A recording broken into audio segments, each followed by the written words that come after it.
Assalamualaikum warahmatullahi wabarakatuh. Halo semuanya, perkenalkan nama saya Rahel Hiraselpiani dengan NIM 114-25047 Rekayasa Pertanian. Di sini saya hadir sebagai calon tutor asrama pembinaan ITB periode 2026-2027. Dalam video ini, saya akan menyampaikan resume dari Handbook Rekrutmen Tutor Asrama ITB 2026-2027 dilanjutkan dengan jawaban saya atas studi kasus yang telah diberikan. Pada bagian pertama yaitu sejarah asrama ITB. Bagian pertama yang saya ingin sampaikan yaitu menurut saya, seorang tutor asrama merupakan memahami bahwa asrama bukan sekedar tempat tinggal, tetapi wadah pembinaan akademik dan karakter mahasiswa. Asrama ITB mulai dikembangkan pada tahun 2012 melalui pembentukan Satgas Asrama ITB yang bertugas merancang sistem pengolahan asrama pada tahun 2014. Pengelolaan dilanjutkan oleh UPT Asrama ITB dengan tanggung jawab yang lebih luas terutama operasional dan pembinaan mahasiswa. Kemudian pada tahun 2020 dilakukan restruksi sehingga pembinaan mahasiswa berada di bawah Direktorat Kemahasiswaan ITB. Sedangkan pengelolaan asrama prasarana berada di bawah Direktorat Asrama dan prasarana ITB. Bagi saya, perjalanan ini menunjukkan bahwa asrama ITB terus berkembang dan beradaptasi untuk menciptakan lingkungan pembinaan yang lebih baik bagi mahasiswanya. Bagian kedua yaitu lokasi asrama ITB. Yang pertama adalah Asrama Kindang Panunjang yang berlokasi di Jalan Cisitulama 9 nomor 12 di Bandung. Asrama ini diperuntukkan bagi mahasiswa tahun kedua hingga tahun 4, terdiri dari 6 gedung dan total 74 kamar, kapasitas 3 orang per kamarnya. Fasilitas yang cukup yaitu mulai dari wifi, ruang diskusi, aula, perpustakaan, hingga lapangan olahraga. Yang kedua yaitu Asrama Kanayang di Jalan Kanayang Bawah nomor 61 Bandung, yang dikhususkan untuk mahasiswi tahun 2 hingga tahun keempat, terdiri dari 2 gedung lama yaitu dengan 3 lantai dan 34 kamar, serta gedung baru dengan 4 lantai dan 35 kamar masing-masing berkapasitas 3 orang per kamarnya. Yang ketiga yaitu Asrama Sangkuriang di Jalan Sangkuriang Dalam nomor 60-160A di Bandung, yang menampung mahasiswa dan mahasiswi tahun kedua hingga tahun keempat, termasuk mahasiswa yang asing. Asrama ini terdiri dari 4 gedung A, B, C, dan D dengan kapasitas kamar yang bervariasi antara 2 hingga 3. Yang keempat yaitu Asrama Jatinangor yang berlokasi di Kompleks Kampus Jatinangor. Ini asrama yang paling dekat dengan kehidupan sekitar saya, sehingga mahasiswa TPB ini sering beradaptasi di area sini. Asrama ini diperuntukkan bagi mahasiswa tahun pertama yang terdiri dari TB1 hingga TB5. Dengan kapasitas kamar 2-4 orang. Fasilitasnya yang sangat mendukung kehidupan akademik. Yang pertama yaitu mulai dari CWS, kantin, hingga koperasi. Yang kelima yaitu Asrama Cirebon di Jalan Kebon Turi Arjawinangun yang dikhususkan untuk mahasiswi ITB Kampus Cirebon. Asrama ini relatif baru, mulai beroperasi pada tahun 2024, yang terdiri dari 3 lantai dengan 16 kamar per lantainya dan kapasitas 4 orang per kamarnya. Yang keenam yaitu Asrama Internasional di Jalan Cisitulama nomor 27 Bandung, yang diperuntukkan khusus bagi mahasiswa asing dengan 23 kamar kapasitas 2 orang. Bagian ketiga yaitu nilai-nilai asrama. Di nilai-nilai asrama ini menjadi landasan hidup hidup bersama di asrama. Asrama ITB mengusung konsep living and learning community. Ini bukan sekedar slogan yang artinya asrama dirancang sebagai tempat di mana belajar dan hidup tidak bisa dipisahkan. Setiap interaksi sehari-hari adalah bagian dari proses pembentukan karakter.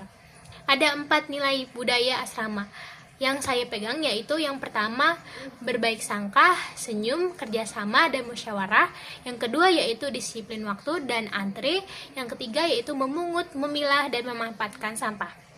Yang keempat yaitu hemat serta konservasi air dan energi.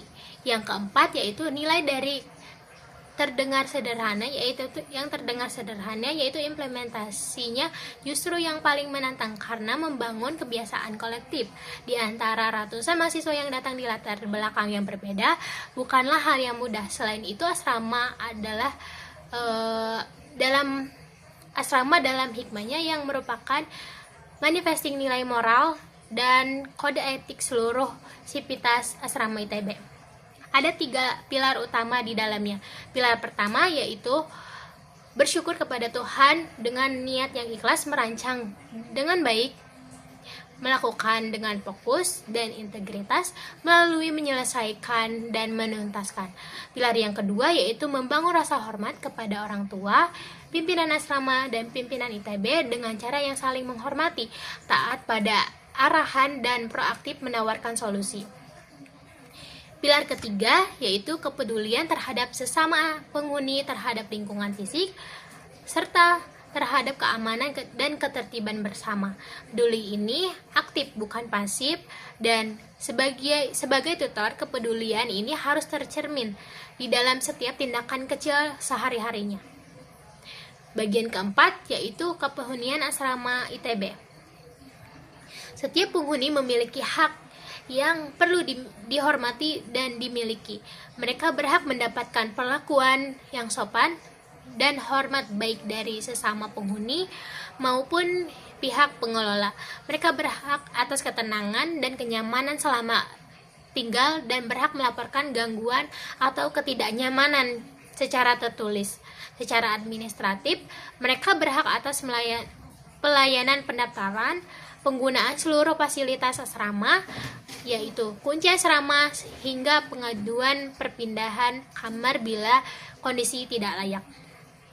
Di sisi lain, setiap penghuni juga memiliki kewajiban, yaitu mematuhi seluruh peraturan asrama ITB dan aktif mengikuti program pembinaan karakter yang telah ditetapkan. Adapun program pembinaan terpusat dari asrama Jatinangor yang sangat beragam, yaitu mentoring, pembinaan terpusat atau PT, program pengembangan karakter dan mentoring atau PPKM ITB, kerja bakti, apel, senam pagi, asrama mengajar, turnamen asrama, hingga tutorial akademik bersama dosen tamu. Keberagaman ini adalah program yang menunjukkan bahwa asrama ITB tidak hanya fokus pada satu dimensi di kehidupan mahasiswa, tetapi mencoba menyentuh aspek akademik, sosial, fisik, dan spiritual sekaligus. Bagian 5 yaitu program kerja tutor asrama ITB. Tutor asrama ITB memiliki tugas utama yaitu melaksanakan, mengoordinasi, dan menyelenggarakan seluruh program pembinaan dan pembiasaan karakter mahasiswa sebagai mandat langsung dari Direktorat Kemahasiswaan ITB. Ini bukan hanya amanah yang besar, tapi juga pengabdian yang tidak enteng.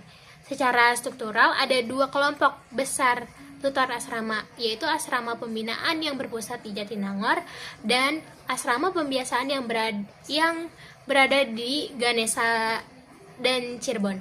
Keduanya dikoordinasikan di bawah koordinasi tutor asrama multikampus ITB dan asisten pengembangan karakter.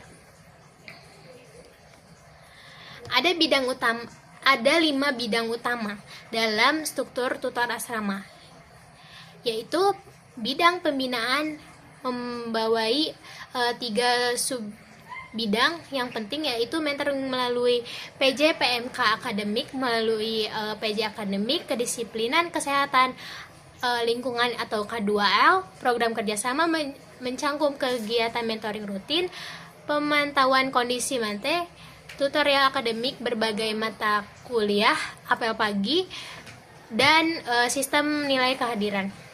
Pada bidang pembiasaan khusus untuk Ganesha dan Cirebon, membawahi sub bidang K2L dan minat bakat. Programnya mencangkup senam, kerja bakti, sidak kamar yang secara rutin, warkop minat bakat, dan kompetisi antar penghuni. Dalam bidang media dan relasi, mengelola wajah publik asrama dari media sosial, dokumentasi kegiatan, branding, hingga pengabdian masyarakat, sehingga seperti masyarakat yang mengajar, asrama mengajar.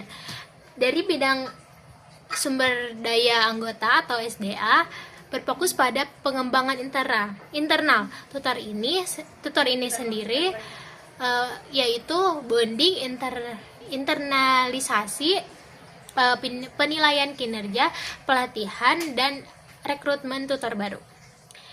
Dan bidang kesenjanan menjadi tulang punggung administratif yang mengelola keuangan, administrasi, rumah tangga, dan kewirausahaan. Semua ini yaitu bidang yang terhubung dan tidak bisa berjalan sendiri-sendiri. Bagian 6 yaitu peraturan tutor asrama ITB. Setiap tutor wajib menyatakan komitmen melalui ikrar yang terhubung di surat resmi. Isinya yang mencangkup melaksanakan tugas yang penuh dengan tanggung jawab dan integrasi, menjunjung tinggi nilai air adaptif, integritas, dan rendah hati, menjunjung nilai asrama dalam hikmah, menjadi teladan nyata bagi penghuni, serta mematuhi seluruh dokumen resmi yang berlaku. Satu periode kepengurusan berlangsung selama 1 tahun penuh. Selama itu, tutor wajib tinggal di asrama, aktif dalam seluruh program kerja, dan melakukan koordinasi aktif dalam seluruh pemangkuan kepentingan melalui dari PJ, kepala bidang, koordinasi atau koordinator, asisten, hingga pengelola asrama. Sistem penilaiannya jelas dan terukur. Setiap tutor mendapatkan 20 poin awal per bulan dalam yang dapat berkurang berdasarkan kerja kehadiran dan pelanggaran pelaku. Ada 4 tingkat sanksi, yaitu SPT 1 dengan ambang 15 poin hingga SPT 4 dengan ambang 5 poin yang berujung evaluasi kelayakan. Sanksi harus diselesaikan maksimal 3 minggu dan keterlambatan otomatis menaikkan tingkat peringatan. Konsekuensinya yang paling berat yaitu mencangkup pemberhentian, keharusan keluar dari asrama, hingga backlist dan kegiatan dan pendaftaran tutor berikutnya. Yang selanjutnya yaitu penyelesaian studi kasus. Soal yang pertama yaitu menurut saya menjadi tutor asrama bukan sekedar jabatan, tetapi komitmen, karena itu ketika ada kegiatan non akademik dan acara tutor asrama yang secara jadwal bentrok, saya akan memprioritaskan tanggung jawab sebagai tutor asrama. Namun saya tetap akan berkomunikasi dengan baik dan lebih awal kepada pihak terkait untuk mencari solusi yang terbaik, seperti pengaturan ulang jadwal atau perwakilan, dan hingga hadir secara parsial. Bagi saya, komunikasi yang proaktif dan dalam bentuk profesionalisme dan tanggung jawab saya, kedepannya saya akan mengatur jadwal lebih baik melalui perencanaan dan manajemen waktu agar seluruh tanggung jawab dan dapat berjalan secara seimbang tanpa mengurangi komitmen saya sebagai tutor asrama. Soal yang kedua yaitu menurut saya rendahnya kehadiran penghuni bukan semata-mata karena malas, tetapi karena mereka belum merasa kegiatan asrama relevan atau dekat dengan mereka. Karena itu, pendekatan saya bukan hanya mengandalkan pengumuman dari grup, tetapi juga pendekatan personal dan mengajak mengobrol langsung dan membangun kedekatan dengan penghuni. Sehingga saya juga ingin melibatkan penghuni dalam perencanaan kegiatan agar mereka merasa memiliki dan lebih antusias untuk hadir. Untuk penghuni yang enggan mengikuti kegiatan, saya akan mencoba memahami alasan mereka kenapa, dan mencari solusi yang lebih fleksibel lagi. Namun, jika sudah didekati dengan baik tetapi tidak dapat diitikad atau berpartisipasi tanpa alasan yang jelas, maka saya akan mengkoordinasikannya langsung sesuai dengan mekanisme yang sudah berlaku, karena menurut saya pribadi, kegiatan asrama adalah tanggung jawab bersama yang perlu dihargai oleh seluruh penghuninya. Kasus yang keempat yaitu menurut saya, kegiatan asrama seperti senam, kerja bakti, apel, hingga program besar bersama seperti PPA X PPKM, PT PEB, turnamen asrama, dan Pengmas X Asrama Festival sudah memiliki tujuan yang sangat baik dalam pembangunan karakter, kebersamaan, dan kepedulian sosial penghuni.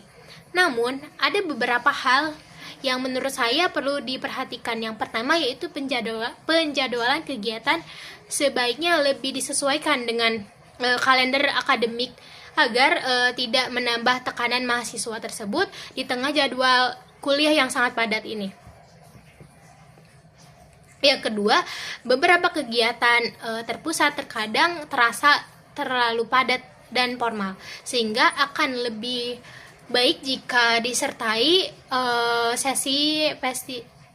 sesi refleksi atau diskusi agar pesan kegiatan lebih terasa bagi pesertanya.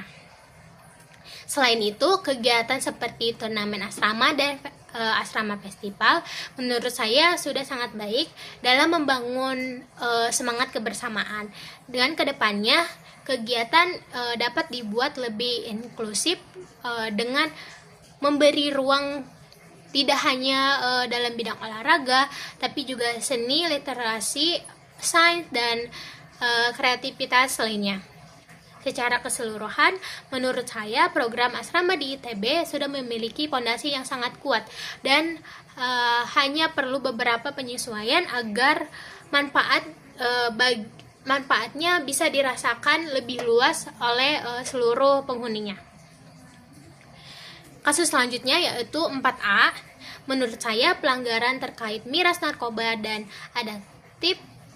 zat adiktif adalah hal yang sangat serius dan harus ditangani dengan tegas. Jika